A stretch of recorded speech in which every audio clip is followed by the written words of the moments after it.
The University of Iowa is located on the homelands of the Ojibwe, Anishinaabe, or Chippewa, Balcoje, or Iowa, Kickapoo, Oma-ik-no-mi-no-wak, or Menominee, Miamiaki, or Miamia, No-Tachi, or Missouri, Umahai, or Omaha, Wazazi, or Osage, Jitwete, or Otoe, Odawa, or Ottawa, Panka, or Ponca, Bodewadmi, Nishnabe, or Potawatomi, Mashkewe, Nimahawe, Shakhawe, or Sac and Fox, Dakota, Lakota, Nakota, or Sioux, Sanish, Nuxbaka, Nueta, or three affiliated tribes, and Ho-Chunk, or Winnebago nations. The following tribal nations, Umahai, or Omaha Tribe of Nebraska and Iowa, Panka, or Ponca Tribe of Nebraska, Meshkawe, or Meskwaki, Sac and Fox of the Mississippi and Iowa, and Ho-Chunk, Winnebago Tribe of Nebraska nations, continue to thrive in the state of Iowa, and we continue to acknowledge them.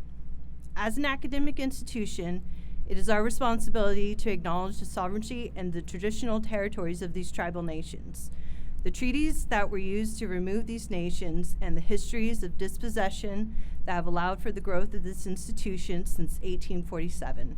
Consistent with the university's commitment to diversity, equity, and inclusion, understanding the historical and current experiences of Native peoples will help inform the work we do collectively as a university to engage in building relationships through academic scholarship, collaborative partnerships, community service, enrollment and retention efforts, acknowledging our past, our present, and our future Native nations.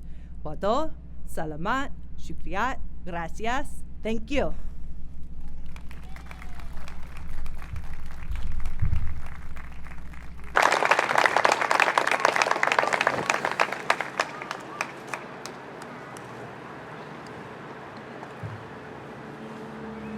Hello. Can you hear me okay with my mask? How about now? Thank you. I can take it off? Yeah. Face reveal. Good evening, everyone. And to those graduating, congratulations. And to those who had to listen to our now graduates discuss how much they hated school and contemplated dropping out, congratulations! We all know you're the power behind this operation. I would like to share with you all tonight the power of a single story. My story. My name is Alexi Bolden. When I was born, I had no ligaments in my right knee, and the doctor said that I was never going to be able to walk. Right then, my doctors had decided what I was going to be for the rest of my life. I wore a cast from birth until I was 2 years old, albeit I wore it sporadically. My dad would notice that I tried to use my disabled leg and take my cast off from time to time, helping me strengthen the leg I would never use. When I was 2 years old, we were visiting family friends who had children of their own. These kids were a couple years older than me and thought I was their personal baby alive doll, and I was having none of it. So, with my leg in the cast, I stood up, walked away, and have not stopped walking since. On my 18th birthday, I was playing in a soccer tournament in Kansas that my team had taken the trophy for. The point being, I would never have known how far I could go until I took that first step. It does not matter what someone else, or in my case, the doctors, have planned for your life. It matters what you envision for yourself and how you plan to get there. In high school, I was involved in everything under the sun. Band, theater, high school sports, club sports, nationals for said sports, speech, National Honor Society, created a slam poetry club, became a published poet, a Black Girl Support Club, organized a protest at my school, and yes, I did graduate with a 3.8 GPA. There was no reason to share that list. This is the last time I can do that.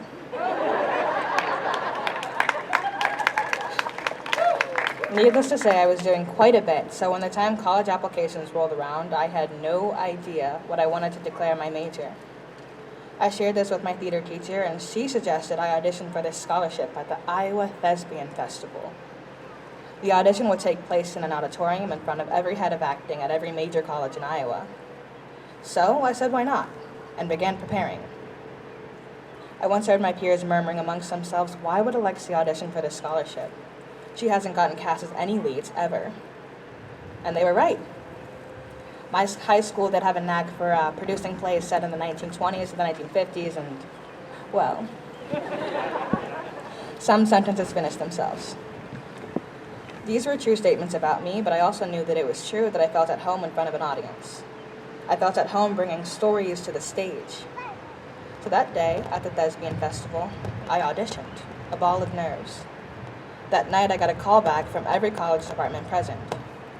I did not receive the $1,000 scholarship from the festival.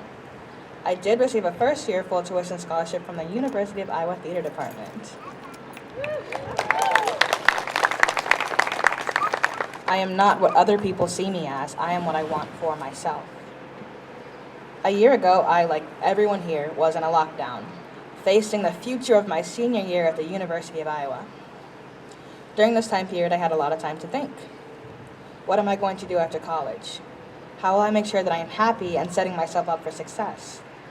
It still rang true for me that I loved performing, but how would I do that and make money?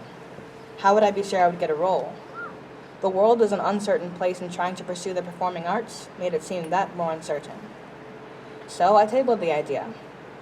I told myself that for now I would keep pursuing what I intended to do since middle school, attend a prestigious law school. The further I went down this path, the more it felt wrong, so wrong for me, until I finally had to address why was I afraid to share myself with the world, to invest in myself and to invest in my future if this is what I wanted to do. It was this moment that I realized it was not that I was afraid of failing. I was afraid of succeeding in the way other people thought I should. I was afraid if I were not a lawyer, if I was not serving the African American community in some direct way, that I would be seen as a failure.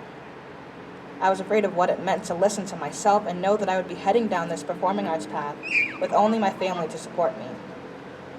It took a lot of conversations for me to realize that this was okay. The only person I owe my truth to is me. The only person who knows my version of success is me. The only person I must live with at the end of the day and for the rest of my life is me. And by George, I'm going to be happy. So in the summer, I decided that I was going to pursue my creative endeavors. I decided that success for me looked like jumping in with both feet. In October, an opportunity presented itself to me, and I jumped in with both feet.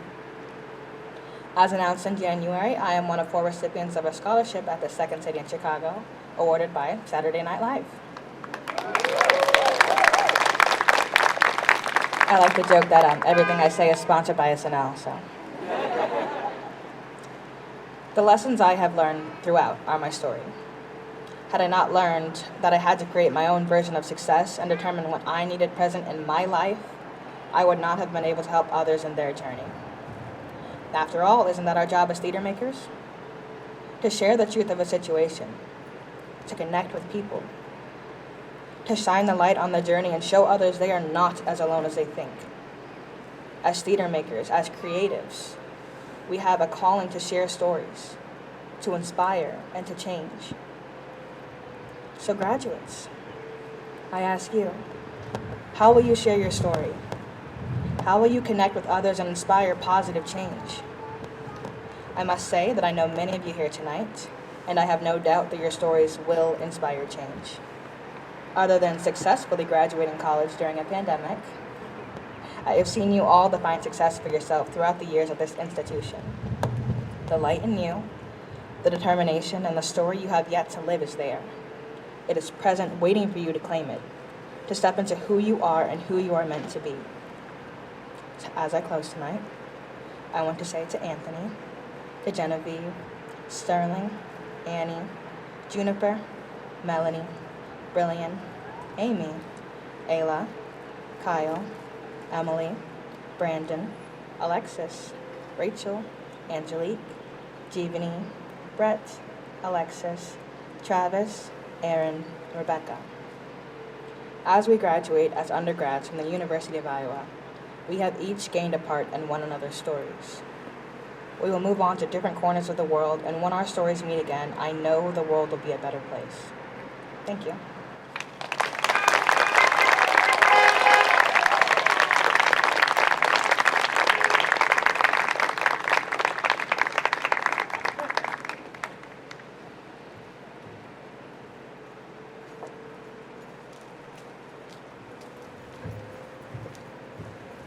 Now we'd like to welcome Crystal Stewart to the stage, who will be speaking for the graduate students.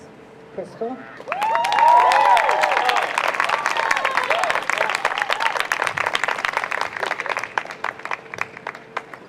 Hello. I might have to wipe my glasses off, so sorry. Hello, friends, we made it. I want to start by promising there are 0 movie recommendations in this speech. If you went back in time and told 3 years ago Crystal that this would be happening, she would laugh in your face and almost immediately drop out of school. So, if any of you invents time travel, do not tell past Crystal. You will create an irreparable rift in the space-time continuum. I thought that, since we're all about to go off into the big bad world, I'd do a little speech about life. And I want to start by informing you about Dad Jenga. Dad Jenga transcends literal dads, gender, and progeny. Although for me, the Dad Jenga person is often my literal dad. Thanks, Dad. And encompasses that one person or group of people who are willing to take charge when packing for a move or journey. And the trunk won't close. And the Jenga initiator says that it is now time to take everything out of the trunk and rearrange it one item at a time. This usually incites a panic. Do you hear the people sing? Begins playing in the background, etc. And it's very hot usually, and it's hard work, and there will be a lot of conflict during the process. But if we're willing to hang in there and bathe in the ick, then the trunk will close, and when we get to our destination, we'll all know where everything is. I bring this up because I think it's a good metaphor for our lives, our personalities, and the choices we make. We put a lot of responsibilities on kids and teens. They're learning how to be human beings, learning literally all the things they need to know as the foundation of their education, and also apparently supposed to choose life paths at a shockingly young age. I don't even like the same foods I liked when I was 15. But also there's all this stuff about group dynamics and self-esteem and how to be a good friend that no one teaches you in school. I didn't learn boundaries or actual conflict resolution until grad school, friends. So we construct the airplane that is our coping mechanisms in midair while we're in it and in free fall. And then we become adults and gradually begin realizing this thing is a little janky. When a coworker casually remarks on our hairstyle and we snarl at them. And then in our cubicle later, we're like, oh wow, that seemed disproportionate. Am I okay? Or we finally get an audition for a project that could change our lives, but we aren't excited. We just kind of want to die a little. Or we keep going to auditions and not booking roles, and then going to see the shows and being like, I could have done that. And in those moments, I implore you, be brave enough to sit in the ick, do Dad Jenga, take everything out of the trunk. Go back to therapy, or start. Always hit me up for recommendations on how to make it affordable. Call a close friend, sign up for a class, go back to school, it's what I did. Emma Goldman Sherman, an alum of this program, whose Facebook DMs I blundered into and then who cast me in a reading literally on the first day my feet touched ground in New York last January, wrote on my wall for my birthday last year, "Wonderful Crystal, leaper and lander on her feet." And I speak that into existence for all of you. May you leap and land on your feet, even if you have to tuck and roll and get back up onto your feet. It still counts. I'm going to leave you with a poem that I did not write. It's called Blessing the Boats by Lucille Clifton. Backstory: the blessing of the fleet was a traditional blessing spoken to Roman fishing boats to ensure safe passage and bountiful harvests. And this poem by Lucille Clifton is imprinted in the dining hall at St. Mary's College of Maryland, where she taught for many years. May the tide that is entering even now the lip of our understanding carry you out beyond the face of fear. May you kiss the wind, then turn from it, certain that it will love your back. May you open your eyes to water, water waving forever.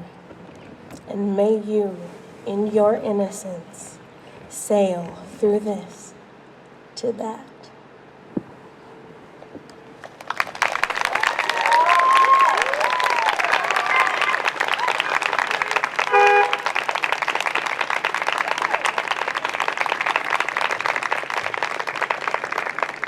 Thank you, Crystal. And now we would like to welcome Kim Mara, who is retiring this year, who was voted by the student body to give the faculty speech tonight.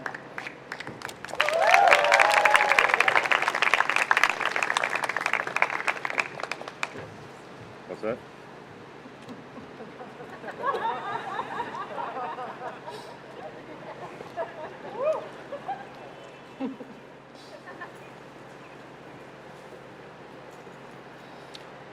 Good evening, everyone, and welcome. Thank you, graduates, for inviting me to address you on this momentous occasion. I'm so deeply honored not only to be invited to speak, but in effect to be joining you as a member of the class of 2021, the centennial class of this department, founded 100 years ago on these banks of the Iowa River. I'm so grateful to have taught you and to have learned so much from you in the process, and now to be graduating with you, joining you in leaving our current status at the university and crossing the threshold into the next phase of our lives. And what a gift it is, even in the midst, after the year we've had of being so separated and mediated for so many of us to gather, albeit seated socially distanced in a parking lot with loved ones in cars behind us, to share this ceremony live and in person while other members of our family and wider community tune in from afar. Deep thanks to the Theater Arts Department and to all of you braving the elements, whether meteorological or electronic, to attend. Behind me is the wall of Mabee Theater. When its namesake, E.C. Mabee, founded this department a century ago, he brought a vision of outdoor summer theater as a way to revitalize the community after the massive losses and danger of World War I and the Spanish flu. So let's hope this outdoor hybrid ceremony heralds our emergence from the sickness and devastation of our own time. As our amazing leader, Mary Beth Easley, so beautifully expressed, a major part of what has been so hard about the past year is that we've had to endure the hurt and trauma of the pandemic, coupled with violent political and social divisions, largely without the healing, humanity-affirming force of physical communal connection. We in theater have felt this particularly acutely, since the physical communal connection of live embodied performance is what the theater has distinctively provided for thousands of years. What can I, as your classmate professor, conjure on this uniquely staged occasion to power us across this threshold we now come to? This threshold into the after times, as one of our new Play Festival guests so memorably put it last week. The after times of our current lives at the University of Iowa, which are coinciding, we fervently hope, with the after times of the pandemic. Standing here before you, live in the flesh and fully clothed, top and bottom.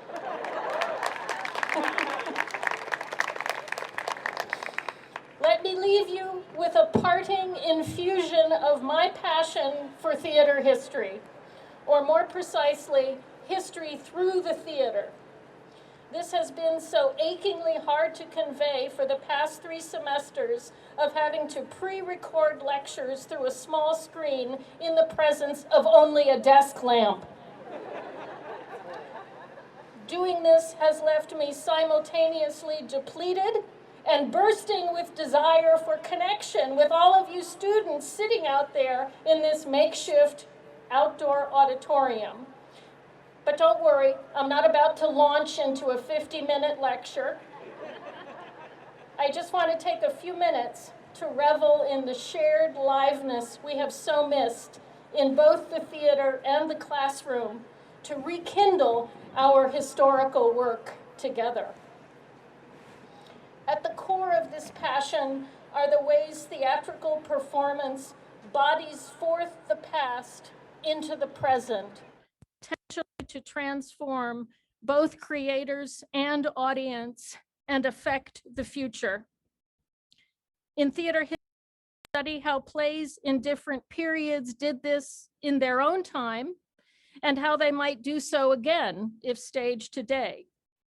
We synthesize and interpret whatever bits of documentation are available to create an imaginary model of how the play worked in performance in a specific time and place. But it's never a complete picture because we weren't there. So you all are assigned to see 2 full departmental productions, usually 1 main stage early in the semester and then 1 festival show at the end, in the context of the course to reflect comparatively on how live performance dynamics today can illuminate past practices as well as vice versa. So the work all of you have done on our stages has integrally informed the teaching and learning of history through the theater. Let's conjure 3 recent examples of university theater productions featuring many of you working on or backstage that bodied forth specific histories to transform the present and augur the future. 1 play produced shortly before the pandemic and the murder of George Floyd. A 2nd play produced in the midst of shutdown while still awaiting justice.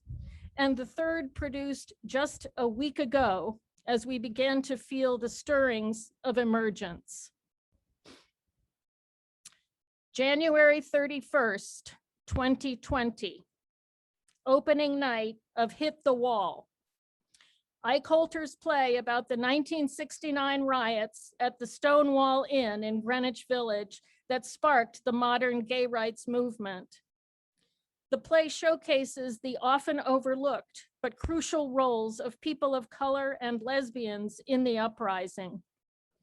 Informed by research and images gathered during the summer of 2019 at the New York Public Library's Stonewall 50th anniversary exhibit and in related Pride events, and animated by a live on-stage disco rock and roll band, our production became the Stonewall 50th anniversary celebration for the whole campus.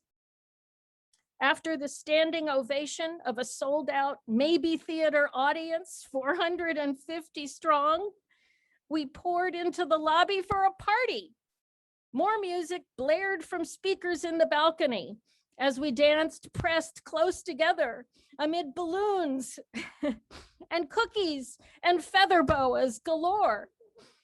Drag queens and kings dazzlingly strutted their stuff.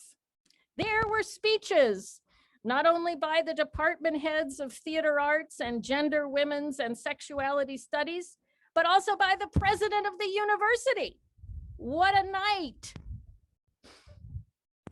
For those of us old enough to remember Stonewall and who nursed our dying brothers during the AIDS epidemic that was still raging when I started teaching here in 1990, it was overwhelming. But it affected current students deeply as well.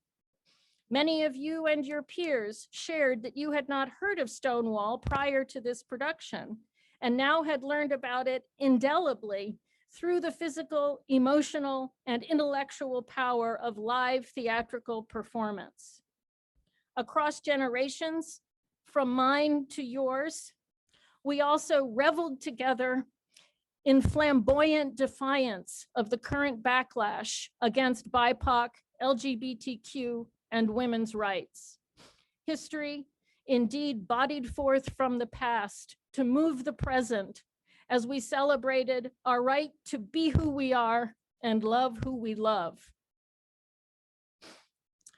The mood and circumstances changed dramatically by March 2021, when we opened The People Before the Park, written by Iowa alum and former theater history student, Keith Joseph Adkins. Set in New York City in 1856, the play dramatizes the forced removal of the African-American community of Seneca Village to make way for Central Park. Maybe Stage became the front stoop and yard of longtime resident Stephen Van Cleef, an oysterman who refuses to leave against the entreaties of his grown son, their former neighbors, and a young German immigrant police officer who has been a family friend, but ultimately turns violent, enforcing the law to advance exclusive white interests. Echoes of the nation's colonial past resound with modern gentrification and ongoing police brutality. Following safety protocols, you actors had to wear plastic face shields and mics, and the performance had to be filmed for public viewing online. Excellent accent work to delineate period and ethnic specificity and post-production enhancement of sound could not entirely eradicate the muffling effect of the face shields, which, along with our having to experience this powerful, beautifully rendered production on small screens with bodies and mise-en-scène shrunk and distanced, captured the compressed frustration about where we were a year into the pandemic. Still, you students wrote enthusiastically about the performance's memorable revelation of a history theretofore unknown to you that now glistened with current relevance. The production ended in a freeze frame of the policeman's club raised over Stephen as we held our collective breath pending the outcome of Derek Chauvin's trial. I don't know how much response made it back through cyberspace to those of you involved in People Before the Park, but please know that you made an indelible and transformative impact even in those constraining conditions. Last week brought us the wonders of the Iowa New Play Festival, almost all of which was produced for online presentation, including plays by 3 of the writers graduating this year, Ikram Basra, S.P. O'Brien, and Stephen Glavey. The plays by SP and Stephen are still to appear online, so we all will stay tuned. But the play by the fourth MFA playwriting graduate, Dakota Perobic, called Blue Whale Variations, was actually staged live outdoors as a piece of environmental theater with live actors and a limited audience, and provided a threshold experience of emergence from the pandemic. Its appropriately fragmented story of loss and fractured lives and identities, dispersed in variations through a geo-referenced audio tour app streamed into our earphones as we walked, mostly alone at night, to various staged sites on a path from the old Museum of Art, over the IMU Bridge, along the east side of the Iowa River, and back across the Hampshire Bridge to the theater building. A familiar route, well trod over our 3 or 4 or 31 years of working on campus, now seen quite magically in new lights. 2 of the actors stood one on each bridge, hailing and calling to each other throughout the performance, stretching social distancing to the vanishing point. There is much that I have yet to put together about the disorientingly profound experience of this show. But one of the histories that resonated for me involved campy, old-timey Westerns as screens for queer self-becoming. Walking the last stretch of the route by our faculty offices, I came upon the small screen in my old neighbor Art's window, playing a black and white TV episode featuring a Texas cowgirl of the sort I used to crave watching as a horse crazy tomboy kid growing up in stuffy East Coast suburbia. Turning the corner to the front of the building, I found myself looking up at a huge screen hung across several panels of the atrium window, on which was projected a stirringly written and acted multi-layered scene featuring 2 of our students cast as a queer couple, but who were now dressed in stock Western guises, confronting the freeing but unbearably painful truth of a dissolving relationship. The scene ends when one calls for their horse, of course. In a stunning bit of editing, the screen is filled with a momentarily still image of the exterior of a huge multi-paned window that mapped uncannily well onto that of the theater building atrium. Then, feeling a hit to my solar plexus, I could only gasp in awe as life-sized cowboys on horseback appeared to leap through the window above me, shattering the glass of screens small and large, and gallop toward that river of change, sweeping us all away. Dazzlingly technological, but also dependent for effect on fully embodied presence and all the experience that had come before on this landscape we have shared.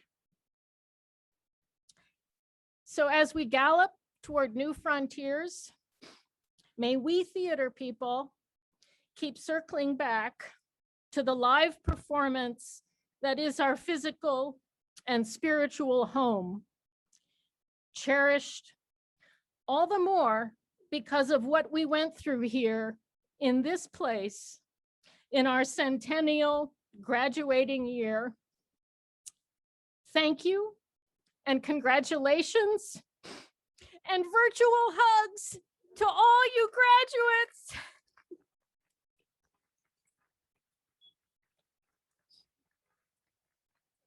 graduates.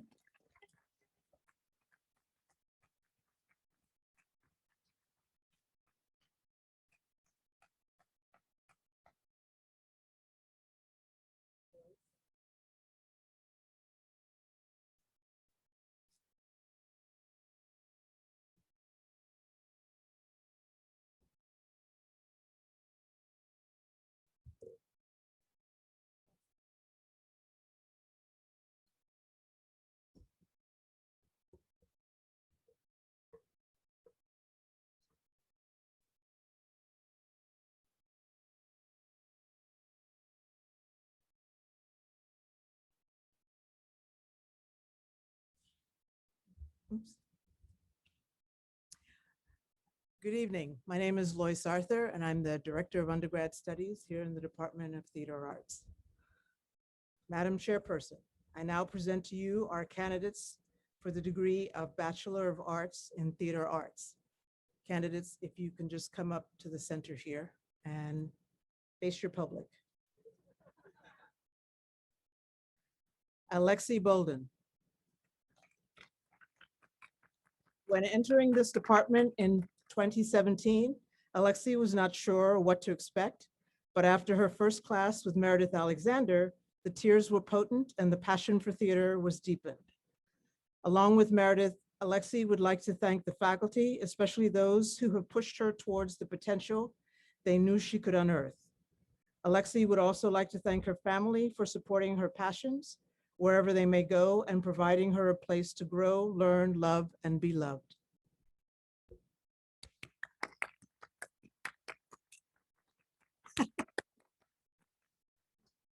Travis Coltrane.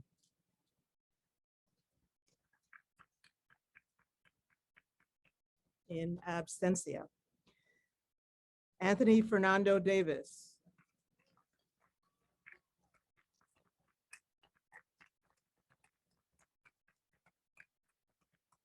Do you have something to say, Anthony? I don't have any script for you.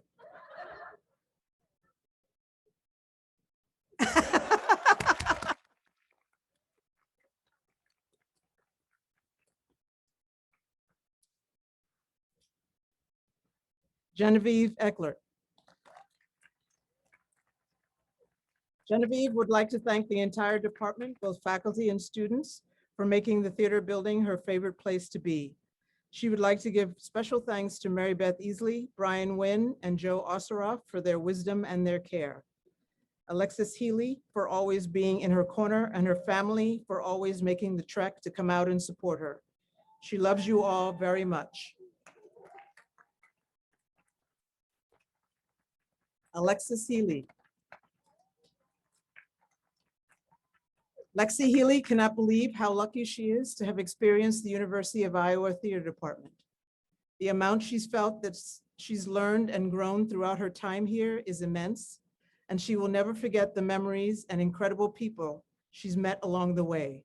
She'd like to give a special thanks to her family for their continuous love and support, Carol McVeigh, Meredith Alexander, and Joe Osseroff for their infinite wisdom, Brittany Hortney and Genevieve Eckler for always having her back and lifting her up. She's truly leaving this place with a full heart and an excitement and curiosity for the future.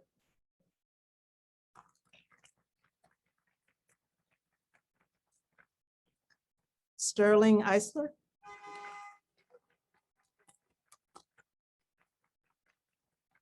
Mom and Dad, thank you for supporting me in everything that I do. You have raised a kind, thoughtful, and determined son. I love you.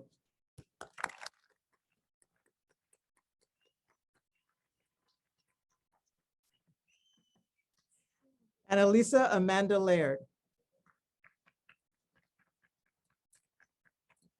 In absentia. Juniper Nightingale Montgomery. She's had a great time seeing the works that she's written come to life here at the university, whether that was in person or virtually, and she'd like to thank all her friends and family who have supported her along the way. She's proud of her journey so far and can't wait to see what's next for herself on this godforsaken road called life.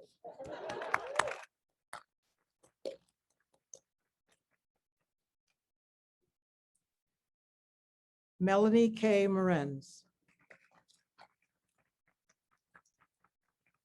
Melanie wants to thank her family and friends for all of their support during her time at the University of Iowa. Through every turn, there's always been someone right there to keep her going. Melanie had a lot of fun over the past few years and can't wait to see what the future has in store for her.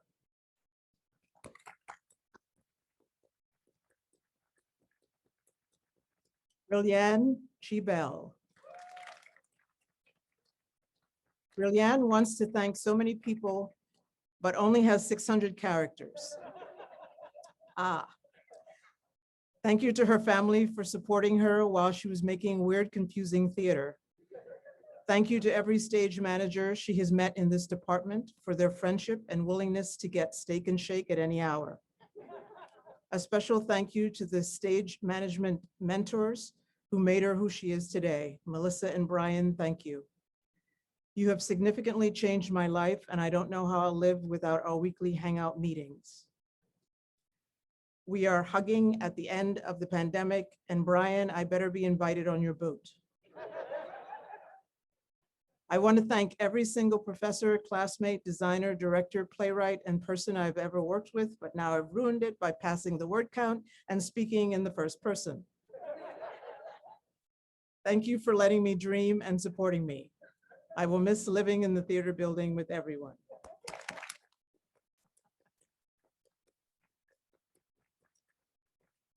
Rebecca Robles. In absentia. Amy Christine Rodriguez.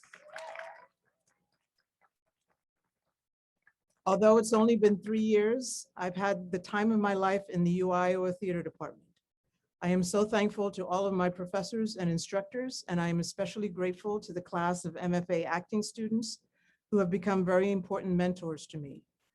When I made the decision to come to Iowa, I had no idea what it would be like. And though my experience was nothing like I had imagined, with being online for half of my time, I have really loved this weird college experience. Thank you all for everything. I'm very excited and proud to say that I am a proud alumni of this department.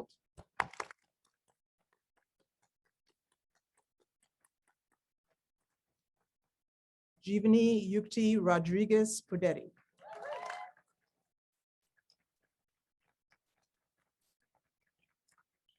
Thank you to all of the professors who have transformed me on this journey, especially Lisa, without whom I may have never found playwriting, and to the wrinkly-brained, big-hearted artists that I know now get to call friends, collaborators, and mentors. Because of you, I could howl with the wolves, practice witchcraft, cut out my tongue, almost fall apart, wander limbo, build a garden, search for the sirens. Thank you, my hopefully lifelong collaborator and friend, Brett Stone, and create my own haunted house. You're gonna have to forgive me if this comes out queer. Yeah, okay. Gracias sempre, e mami e papi, por su apoyo y consejos, onik e sempre desado lo hicamos. Sorry. Ayla Rose Hill, in absentia. Kyle James Snyder. Oh, Schindler, excuse me. I don't have the space to adequately thank everyone that has helped me graduate. I will say this, however, to my professors, thank you for bringing the truest me out that you could. To my classmates, remember us when you're famous. Special thanks to Olivia Leslie, Sydney Cool, Anthony Davis, Joe Osseroff, Melissa Turner, the SM cohort, and Moogs and Willow. Much love to you all.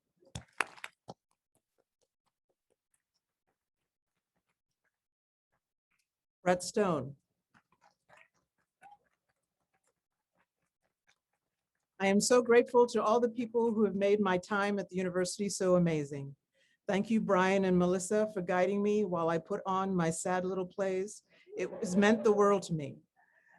Lisa, for creating a space for me to work and improve my writing. Joe, Mary, Christy, and John Cameron for teaching me how important and amazing acting can be.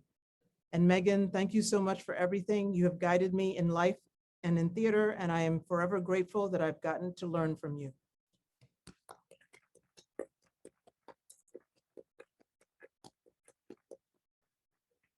Brandon Trevino.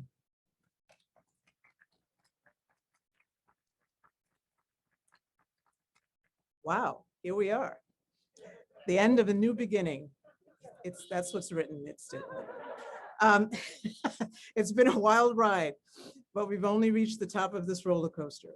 We've built ourselves up higher and higher every day that we've honed our skills. And now it's time for us to take the plunge into the part of the world we know as the big kid world. I'm prepared to take on the world with each and every person here, and I'm confident that the same works vice versa. It's emotional, it's powerful, and it's taking on a terrifyingly exciting new experience. But hey, that's what we do. Take care. I love you all. Signed, B.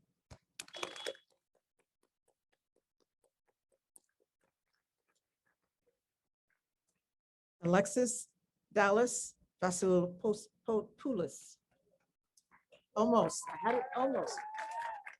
I am so thankful to have been part of this community and meet people who continue to inspire me to create and have fun. I will miss it deeply, and I am reinvigorated and hopeful for what lies ahead. Thank you to the entire Theater Arts Department for their efforts to keep theater going in a time of uncertainty. To Joe, Meredith, Mary, Paul, Christy, Lisa, for your wisdom and encouragement.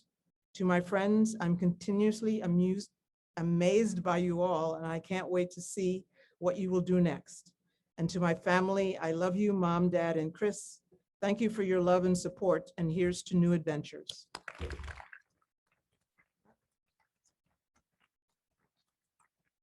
Rachel Angela Wade. Thank you, Mom and Dad, for always encouraging me to do what I love, for being at every show, and for always cheering me on through success and failure. Thank you to all of my professors, friends, collaborators, and classmates who have taught me so many lessons, given me so much perspective, made me laugh, and helped me to live my truth. You have all changed my life. We did it.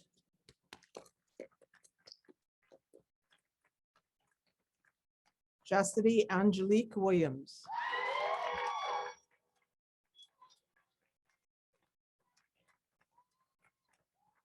My time in the Theater Arts Department has been an amazing journey. I would like to thank the faculty for being welcoming and supportive, challenging me to grow continuously.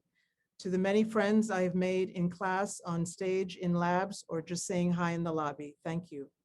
Most of all, love to my family for following this plan.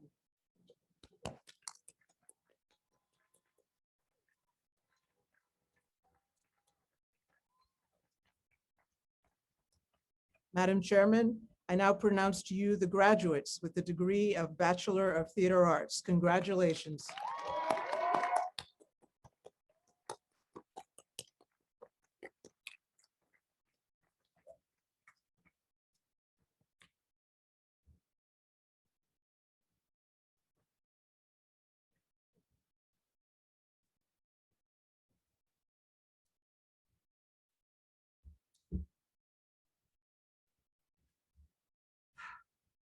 Hello.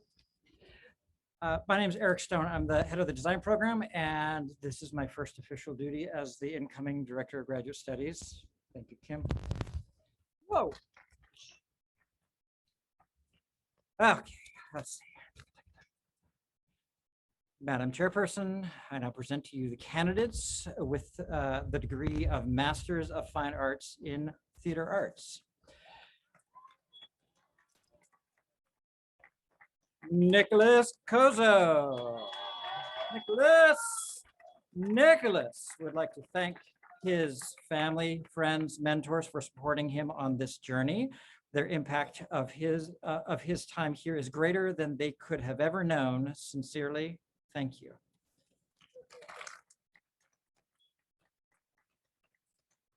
Spencer Close. Spencer would like to extend a thank you to everyone who supported him through grad school. Spencer's excited to be returning to New York and getting back to work when we can all be together.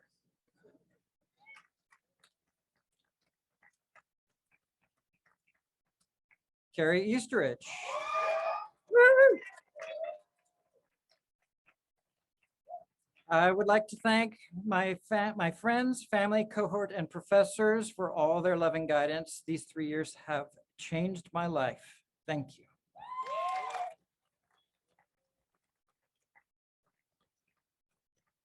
Kimberly Denise Fain. Yay, Kimberly. Congratulations on receiving your Master's of Arts degree in Theater Arts Design. Kimberly is the first in her family to accomplish this feat, all the while with her young son, Sequoia, who just reached 4 years of age.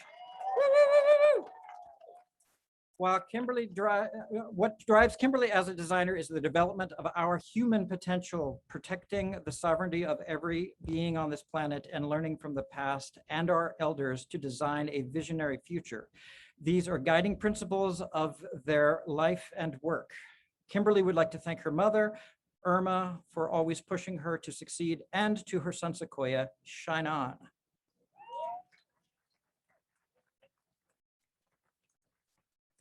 Michael William Dale Francis.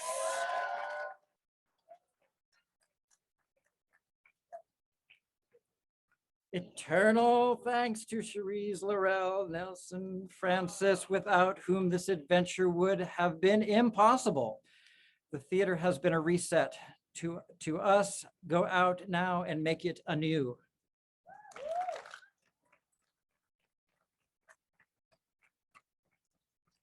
Luli Gomez Terrell.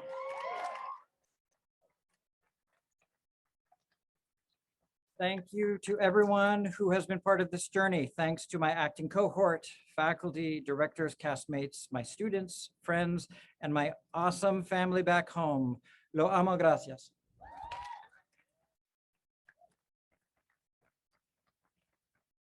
Stephen Glavey. Stephen would like to thank his entire MFA cohort, every bright and brave soul who came together to make Dr. Fusarius rise up from the murky depths. Dare, Lisa, Art, and especially Dakota, Jeremy, and SP for all of these years and every blessed and, God help us, less than blessed moment of them. Boy, this snuck up on us, huh? What a beautiful life. Now, like David said, time for a new career in a new town and other lives for all of us, together and apart.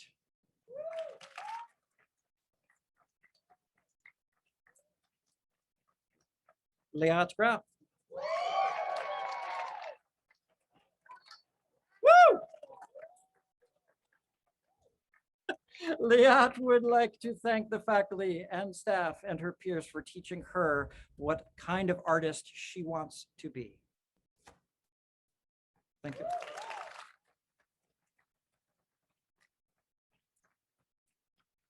Joining us virtually, Brittany Horton. Brittany! Yay!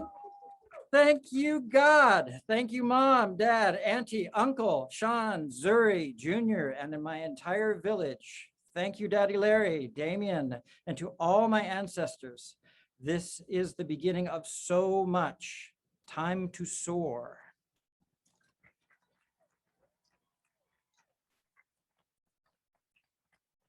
Octavius Lanier.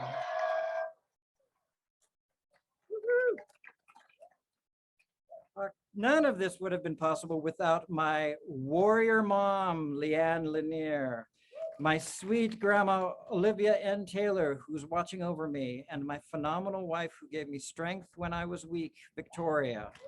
Thank you all. I love my ladies. You wrote that right there.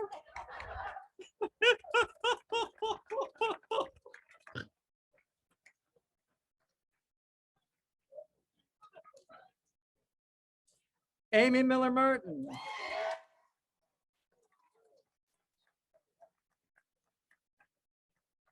And Amy would like to thank Ryan, her friends and family, her professors, and especially this cohort family of MFA actors for 3 full years of courage, honesty, perseverance, joy, and inspiration.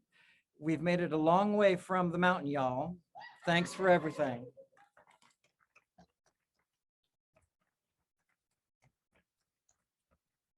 SP O'Brien, Sean Patrick O'Brien.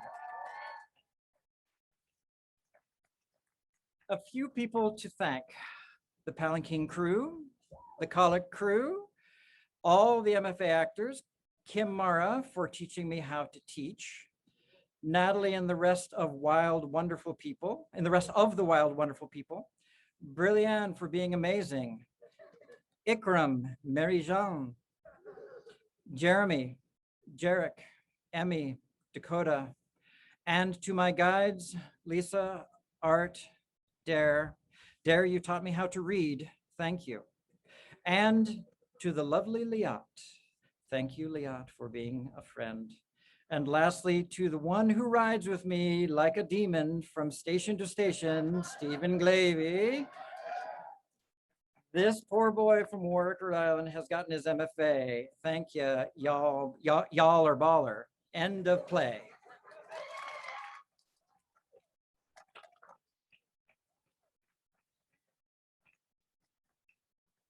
Dakota Perovic. End of play.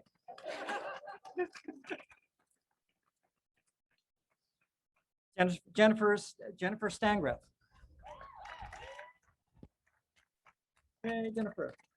Thank you to Jonathan and my family for all their support. Thank you to Melissa and all of the Iowa stage managers past and present for sharing their strength and compassion with me. And thanks to my pup, Finn, for being there through it all and popping your head into as many Zoom meetings as possible.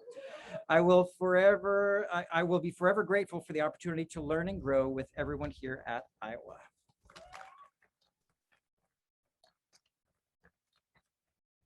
Brandon Xavier Shaw.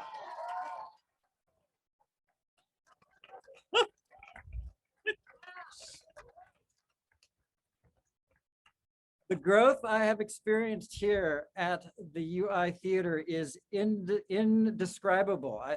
I'm so thankful to have gained skills that will serve me long after I leave, and friendship that will last the rest of my life. God bless you all. I pray you health and success.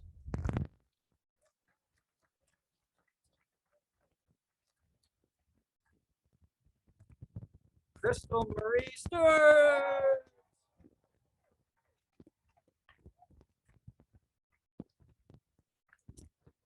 I'm really grateful to be graduating. Thank you to all my loved ones near and far. Very glad to have not died on stage once this year. A quote from Madeline Lingo. You are given the form, but you have to write the sonnet yourself. What you say is completely up to you.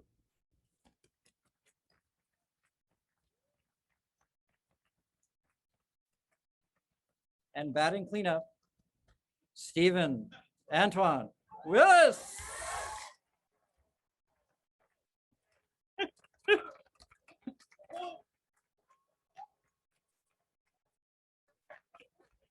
Poet, actor, educator, a connoisseur of all things flaming hot, and a beanie in every color, voted most likely to be hit by a car or pass off one of his poems as a monologue. Stephen Willis.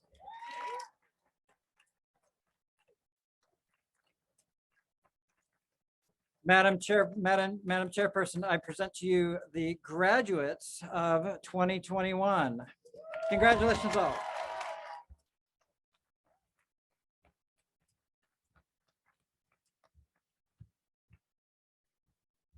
Okay, the rain held off, didn't it? So we are blessed. I couldn't get you pink petals from the crabapple tree, but if you go into your bag, this is biodegradable. And let's shake it up. Everybody stand up. Shake her up in your bag. And twist.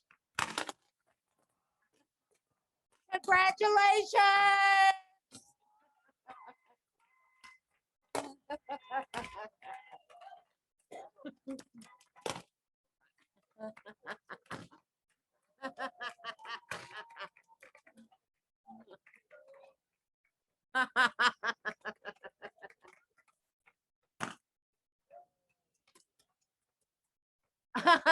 Brandon's Everyone's finding more.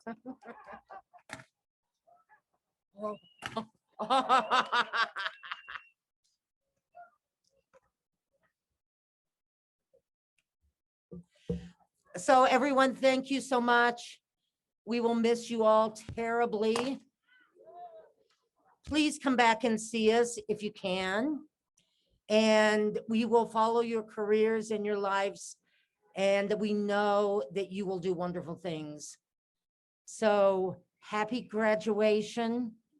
Thank you for sticking it with us, because we would have never made it had you not stuck with us, because we were having a hard time ourselves getting through the days. So thank you all. We appreciate you. Happy graduation.